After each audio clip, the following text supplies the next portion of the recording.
कभी ऐसा हुआ है कि एआई से कोई जवाब मिला और वो टेक्निकली तो ठीक था, पर उसमें कोई जान नहीं थी, कोई एहसास नहीं था। आज हम इसी मसले का हल निकालने वाले हैं।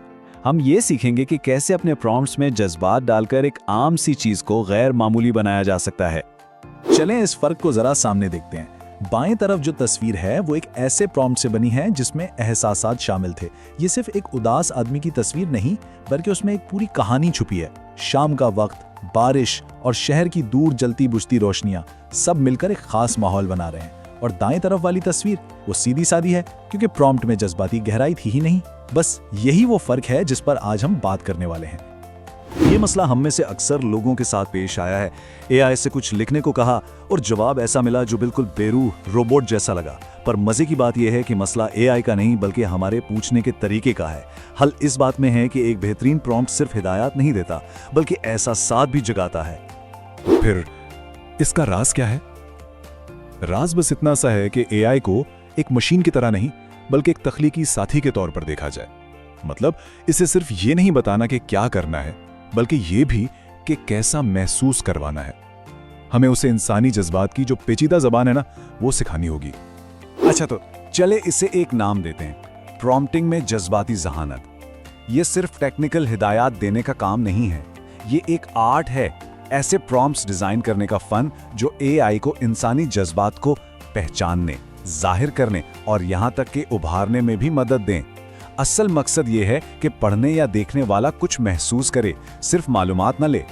चलें जरा इसको मजीद खोल कर देखते हैं। हम बात कर रहे हैं लहजे की, यानी जवाब तंजिया हो, हमदर्दाना हो या पुरजोश। फिर हम बात कर रहे हैं हिस्सी तफसीलात की, मिसाल के तौर पर ठंडी हवा का झोंका या ताज़ा पकी हुई रोटी की महक। यही वो छोटे छोटे टुकड़े हैं जो मिलकर एक ऐसी तस्वीर बनाते हैं जिसे सिर्फ पढ़ा नहीं जाता, बल्कि महसूस किया जाता है। ठीक है, तो अब जब बुनियादी बातें समझ आ गई हैं, तो अब कुछ अमली तकनीकों की तरफ चलते हैं। ये समझें कि ये एक जज्बाती टूलकिट है। 3 ऐसे जबरदस्त तरीके जिन्हें आज से ही अपने एआई प्रॉम्प्ट्स को बेहतर बनाने के लिए इस्तेमाल किया जा सकता है। पहला टूल है लहजे का तयन करना।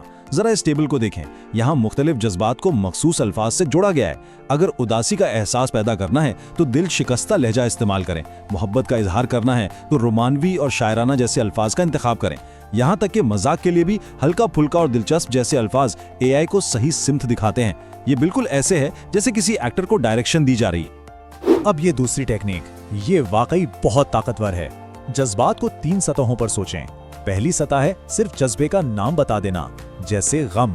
दूसरी सतह है इसकी अंदरूनी कैफियत को बयान करना, जैसे अंदर खालीपन का एहसास।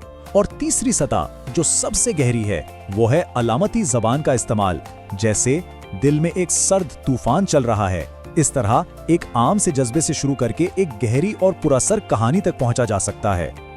और अब इन सब चीजों को इकट्ठा करने के लिए ये एक जबरदस्त टेम्पलेट है। सबसे पहले एआई को एक किरदार दिया जाता है, जैसे एक तजुर्बाकार जासूस। फिर बताया जाता है कि फॉर्मेट क्या होगा, जैसे एक खत। इसके बाद जज्बा और लहजा वाजे किया जाता है। आखिर में हिस्सी तफसीलात शामिल की जाती हैं और ये भी बताया जाता है कि कहानी का इख्तिताम कैसा हो, उम्मीद भरा या मायूस कुन। ये टेम्पलेट हर बार गहरे और मुतासिर कुन नताइज हासिल करने में बहुत मदद कर सकता है। तो क्या ये महारत सिर्फ शायरों और कहानीकारों के लिए है? बिल्कुल नहीं। आइए देखते हैं कि जज्बाती प्रॉम्प्टिंग हकीकी दुनिया में कैसे इस्तेमाल हो रही है, मार्केटिंग से लेकर विजुअल आर्ट तक। मार्केटिंग के बारे में सोचें। एक कार कंपनी सिर्फ ये कहने के बजाय कि हमारी गाड़ी महफूज है, वो एआई को एक ऐसी इश्तिहारी कॉपी लिखने को कह सकती है जो वालिदैन के सुकून या घर वापसी की खुशी जैसे जज्बात को उभारे। ये सिर्फ फीचर्स बेचने की बात नहीं, ये एहसासात से जुड़ने की बात है। और कहानी सुनाने में तो जज्बात ही सब कुछ हैं। एक राइटर एआई को हिदायत दे सकता है कि वो एक ऐसा सीन लिखे जिसमें किरदार की अंदरूनी कशमकश और छुपी हुई उम्मीद को दिखाया जाए। इससे किरदारों में गहराई आती है और देखने या पढ़ने वाले उनसे जज्बाती तौर पर जुड़ जाते हैं। और ये टेक्निक सिर्फ अल्फाज तक महदूद नहीं है।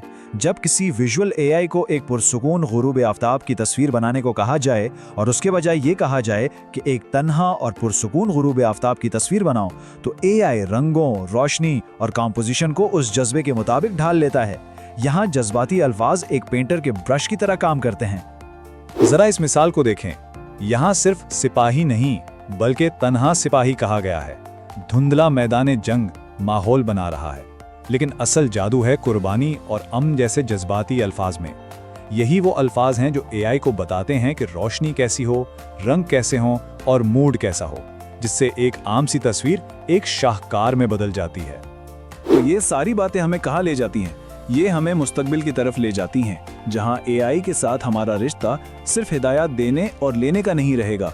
ये एक हकीकी तख्लीकी शराकत दारी होगी, और इसमें महारत हासिल करने का मतलब है एक आम सारिफ से एक जज्बाती तौर पर ज़हीन तख्लीक़कार बनना। इस फन में महारत हासिल करने का सबसे बड़ा उसूल है बताएं नहीं बल्कि दिखाएं। सिर्फ ये ना कहें कि किरदार उदास था, इसके बजाय मंजर कशी करें। जैसे खाने की मेज पर गहरी खामोशी छाई थी, सिर्फ कांटे और छुरी की आवाज आ रही थी। उसने नजरें झुकाए खाना खाया। ये तफसीलात एआई को वो जज्बाती गहराई देती हैं जो एक लफ्ज उदास कभी नहीं दे सकता। तो आखिर में बात सिर्फ बेहतर नताइज हासिल करने की नहीं है, बात है एआई के साथ हमारे ताल्लुक को बदलने की। हम सिर्फ एक मशीन को हुक्म नहीं दे रहे, बल्कि हम एक नए किस्म के तख्लीकी अमल में हिस्सा ले रहे हैं, जहां इंसानी जज्बात और मसनूई जहानत मिलकर कुछ नया और खूबसूरत बना रहे हैं। तो आखिर में एक सवाल जो सोचने पर मजबूर करता है, जब हम एआई को इंसानी जज्बात सिखाते हैं तो क्या हम अनजाने में अपने बारे में भी कुछ नया नहीं सीख रहे? इस पर जरूर सोचिएगा।